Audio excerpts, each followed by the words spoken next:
The subject of extraterrestrials has mystified humanity for countless generations.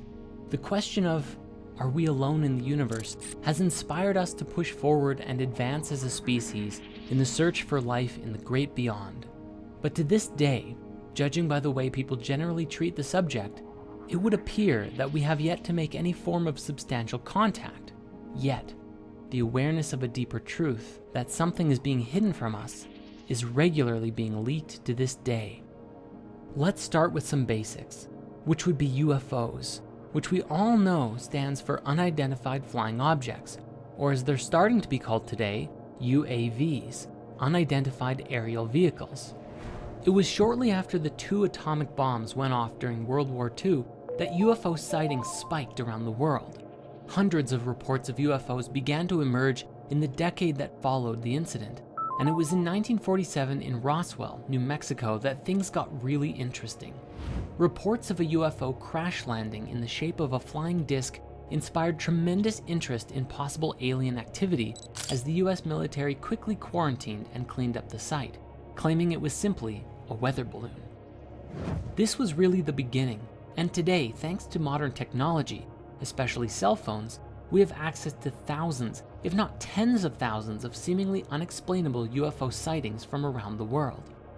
My own personal favorite is the Dome of the Rock incident from 2011, where several independent people caught footage of a bright, glowing, and oscillating orb that descended over the Dome of the Rock in Jerusalem. After hovering over the sacred temple for several moments, it shot upwards with tremendous speed, disappearing into the sky. In more recent times, a video that was leaked several years ago was released by none other than the Pentagon, featuring 3 separate accounts of US military pilots attempting to track and follow incredibly fast-moving aerial ships, without any clue as to what they were. Along with curious phenomena like these, we also have a long list of ex-military officials who have either claimed to have seen or even had some level of interaction with these crafts, identifying that not only are they real, but they have no idea what they are. One particular interesting subject in this discussion is the work of Robert Dean, a retired command sergeant major who, after that job, became a ufologist and had been very public about his experiences with UFOs and ETs up until his passing away in 2018. At one point, he gave a presentation, the full thing of which you can find available on YouTube, accounting many of the things that he saw in the military and NASA. The most interesting of which being the story of what happened during the real moon landing. Now, many people today believe that the moon landing itself is a conspiracy, that it was faked because of certain things that stand out about the moon landing that don't make sense, such as why the crosshairs of a camera are appearing behind a particular object on the screen, or the strange objects in the reflection of the astronaut's visor.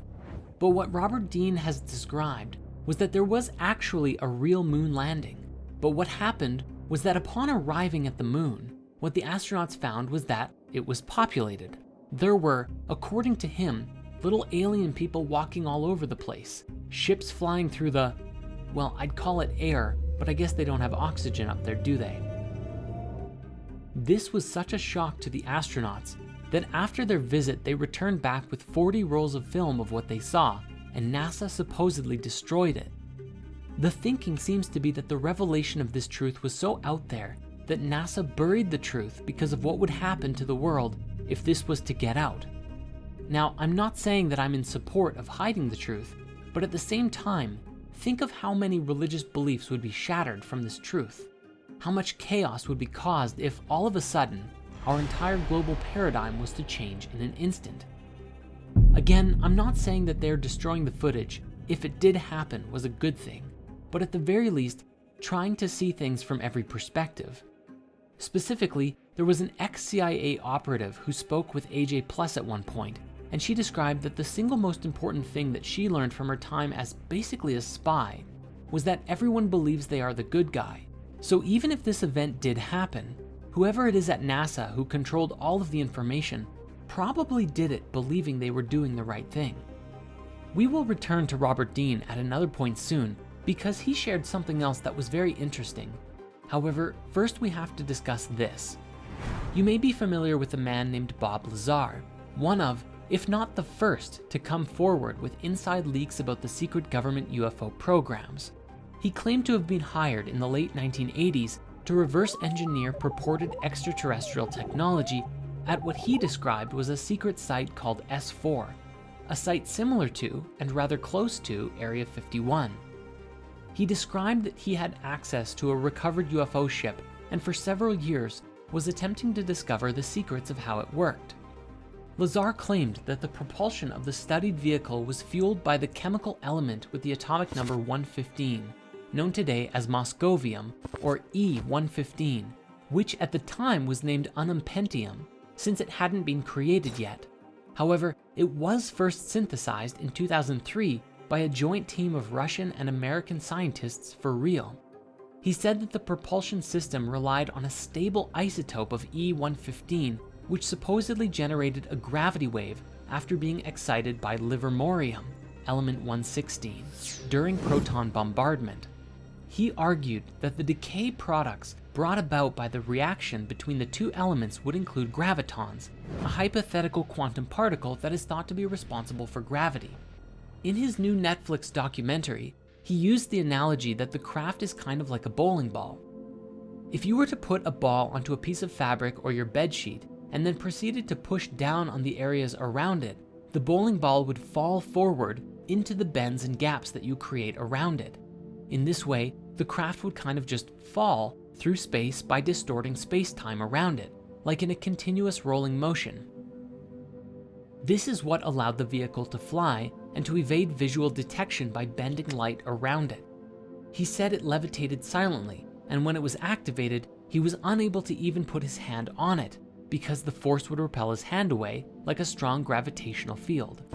According to intel that he received while at S4, the ship, which was one of 9 that the military had access to, was originally from the twin binary star system called Zeta Reticuli and had belonged to the Greys, which are the most common visual of aliens that we generally see today when you think of what an alien might look like. We even have an emoji for it. He also explained that the way that the military worked was so secretive that they wouldn't even let the various divisions studying the craft to communicate with each other, so progress on reverse engineering the technology was very slow. While one group would be working on controls, another on propulsion, and another on, well, you get the picture. But due to this isolation, they wouldn't easily be able to identify how the different parts of the ship were interconnected and worked together, and thus reverse engineering became very difficult. This was especially challenging because supposedly the ship was entirely interconnected. There weren't really any moving parts. It seemed to be one singular solid object. The seat and floor and panels and walls were all one singular material, with no sharp edges anywhere, an entirely different kind of machine than anything we're used to today. Now, after Lazar came out publicly about this, his life fell apart. Many people quickly looked into his life and found that he seemingly never had any of the education degrees that he claimed to have had. Yet, upon deeper investigation, documents stored away in his old university proved that he was telling the truth. Bob explained that after he came out publicly, he received a phone call from his ex-employers who said, "Do you have any idea what we're going to do to you now that you've done this?" And for many years, Bob suffered as much of his past was erased, and he was made to look like a fool in front of the masses. Now, Bob's story is a very interesting one. My highest recommendation is checking out the documentary he created with Jeremy Corbell called Bob Lazar, Area 51 and Flying Saucers, as well as the Joe Rogan podcast that they appeared on, where Bob goes deep into the story of what happened and what he learned. But Bob isn't the only one to come forward with some fascinating stories, and this brings us to Dr. Stephen Greer, who founded the Center for the Study of Extraterrestrial Intelligence, or CSETI, in 1990 to create a diplomatic and research-based initiative to contact extraterrestrial civilizations, along with the Disclosure Project in 1993, a research project devoted to disclosing to the public information that the government and military supposedly have had regarding the existence of UFOs and ETs. The organization claims to have over 3,000 confirmed reports of UFO sightings by pilots and over 4,000 proofs of what they describe as landing traces, evidence of UFOs landing on the Earth and leaving behind a sort of electromagnetic signature. If we pair this with what Bob Lazar said, it's entirely possible these ships could be bending light, entirely invisible to us, though perhaps not high-level military scanners. Dr. Greer also appeared on the Joe Rogan podcast many years ago and explained some very interesting things. What he received from a collection of over 30 documents from the NRO, NSA, CIA, FBI, and presidential briefings was that the way that these ships work and the way these ETs understand the universe is leagues beyond our own.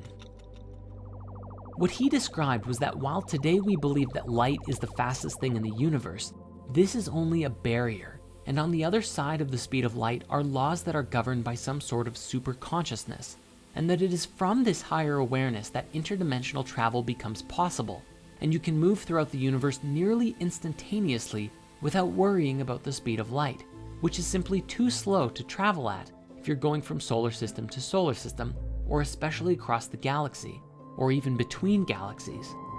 This is incredibly important to us because it's relative to the idea that consciousness and conscious thought actively steers the field of reality that creates the experiences that we have. This is a subject we will return to shortly. However, this conversation has one massive implication. You see, one thing that Dr. Greer explained was that the significance of alien life to us isn't really all about ETs at all, but about technology. The very instant that it became available would completely transform life on Earth forever. Imagine suddenly being able to travel to distant planets or explore the universe, and forget about having power to fuel the entire world's energy requirements forever. You'd have enough power to blow up a planet if you wanted to. This has tremendous implications to it, and may even be part of the reasoning for keeping the technology hidden for now. The question arises, is this technology hidden so that only the secret rulers of the world can have it? Or is it because humanity is not yet ready to inherit such a gift? One final piece in the ET and UFO conspiracy is the concept of the hoaxed alien attack. This comes from the late Dr. Wernher von Braun, the top Nazi scientist of Hitler's army, who, after World War II, came to the United States to work for the US government. Funny how that happens. And on his deathbed, he theorized that after a war with the Middle East, one day there would be a hoaxed alien attack, which was a part of the secret plan to weaponize space and control the world. He actually urged Dr. Rosen, his secretary, to thwart this plan above all else, because if it were to come to pass, and space was weaponized, whoever controlled these powers would have complete and supreme control over everyone, and the world would fall under the complete control of the oppressors. Now, the subject of ETs does not end there, however, because there is also the reptilian conspiracy, most famously brought to the public attention by the British conspiracy theorist David Icke. It's become one of the most infamous and popular conspiracy theories ever, sparking numerous parodies and commentaries in the media and TV shows. To put it simply, Icke believes that an interdimensional race of reptilian entities known as archons have hijacked the Earth and are stopping humanity from realizing our true potential. He has argued that these archons are the same beings mentioned in many Gnostic texts that have identified themselves as demons and rulers of the 7 planets in various traditions, mostly having the ultimate goal of preventing souls from leaving the material realm. He claims that because of this, they have gone by many names throughout history, including the Anunnaki from Sumerian myth and the Watchers and Nephilim from the Book of Enoch. He argues that human sacrifice to the gods in the ancient world was actually for the reptilians' benefit, especially the sacrifice of children, because he tells us that at the moment of death by sacrifice, a form of adrenaline surges through the body, accumulating at the base of the brain, and is apparently more potent in children, something that is today reminiscent of adrenochrome. Bringing it more into the modern day, he claims that a genetically modified human archon hybrid race of shape-shifting reptilians, known as the Babylonian Brotherhood, or the Illuminati or Freemasons to us today, manipulate global events to keep humans in constant fear, so that the archons can feed off of the negative energy that this creates. Now, he has also claimed that the members of this secret elite are descended from reptilians coming from the Draco constellation. He stated that the reptilians come not only from another planet, but also another dimension, the lower level of the fourth dimension, which he calls the astral plane, the one nearest to the physical world. As of 2003, when his books originally brought this theory out, he said that the reptilian bloodlines include all American presidents, 3 British and 2 Canadian prime ministers, several Sumerian kings and Egyptian pharaohs, and a whole bunch of celebrities. Remember when that article went viral about how Justin Bieber supposedly turned into a giant reptile in front of everyone? Some of the most prominent bloodlines are said to include the Rockefellers, Rothschilds, various wealthy European families, and established families of the eastern United States, and the British royal family. In fact, he said in numerous interviews that he saw former British Prime Minister Ted Heath's eyes turn entirely jet black while the two men waited for a Sky News interview in 1989. Ultimately, the global elite make up the top of the pyramid for the reptilians in modern day, all with the intention to keep us sedated and trapped in this reality without gaining a higher knowledge. At the top of the global elite are what Ike has referred to as the prison wardens, who oversee us in what is, to them, just a prison world. Along with the New World Order, their main goal is apparently to create a microchipped population, a one-world government, and a global Orwellian fascist state, a brave new world, which he claims will be a post-truth era where freedom of speech is denied. And how are they planning to do this, you might ask? Well, if Ike is to be believed, then the Brotherhood either created or controls everything. Things like the United Nations, the International Monetary Fund, Round Table, the Council on Foreign Relations, Chatham House, the Club of Rome, the Royal Institute of International Affairs, the Trilateral Commission, and the Bilderberg Group, as well as the media, military, CIA, MI6, Mossad, scientific publications, most religious doctrine, and even the internet. In other words, they control every aspect of our society and can make us believe what they want, when they want. Before we move on, I think it's important that we now revisit Bob Dean and a particularly interesting story that he shared during the European Exopolitics Summit in 2009. He described that he was attending his son's retirement ceremony from the US Navy in Washington, D.C., and at this event, there were a great deal of active and retired generals, admirals, captains, and more. One particular retired Navy scientist approached him and said, "Hey, I know you. You're that retired command sergeant major who has opened up about the UFOs. I have a story for you, that my last government job was as a plasma fusion physicist at a top secret place outside of Las Vegas, and I was working there for 5 years with 2 guys who were not from here. They were from somewhere else, delightful people supporting us in figuring out plasma fusion, which equates to infinite energy forever." The man said, "After a few years of working with these guys, I approached one of them and asked, 'Okay, what do you really think of us, humans, as a species?' And the alien said, 'Well, since you've asked, we think you are a primitive, savage, and dangerous race.' The other alien who was listening in then leaned in and said, 'And you also smell bad.' And he explained that it's not really about our bodies, although yes, we have polluted our bodies and the earth to a wild extent, but that we also have a psychic odor about us. Our thoughts and feelings are so negative that other higher species find it terribly offensive." While this story is actually kind of funny, it's also something that we should take very seriously.